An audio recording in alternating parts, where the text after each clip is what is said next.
Hi guys, வாங்க இன்றைக்கி நாங்கள் டேஸ்ட்டாக ஈஸியாக ஒரு உப்புமா எப்படி செய்கிறேன்னு பார்ப்போம். ஆரம்பமாக ருளான நாளில் வறுத்து எடுத்துக்கொள்ளுங்க. அதன் பின்னால் ஒரு தாச்சியில் எண்ணெய் கொஞ்சம் ஊற்றி கிழங்க பொரிச்சிடுங்க.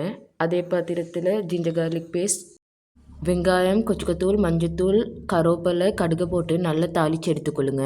அதன் பின்னால் ஒரு பேனில் 250 ml தண்ணியை சேர்த்துட்டு ரொம்ப கருவேப்பிலை, பச்சை கொச்சிக்காய், ஜிஞ்சர் கார்லிக் பேஸ்ட்டையும் போட்டு தக்காளி, வெங்காயத்தையும் போட்டு கொச்சிக்கத்தூளையும் மஞ்சத்தூளையும் உப்பையும் சேர்த்து நல்லா இந்த ஆணத்தை வேக விடுங்க. தக்காளியெல்லாம் மடங்கினதுக்கு பின்னால் இருக்க தலைப்பால் சேர்த்துட்டு 2 கொதி கொதிக்க வச்சுட்டு கொஞ்சம் கொஞ்சமாக ருளான சேர்த்து நல்லா பிரட்டி விடுங்க. அதன் பின்னால் தாளித்த வெங்காயம், பொரிச்ச கிழங்கையும் சேர்த்து நல்லா மிக்ஸ் பண்ணிவிட்டு சூடோடையே இந்த உப்புமாவை நீங்கள் சாப்பிட்டு பாருங்கள். செம்ம டேஸ்ட் ஆகிக்கும்.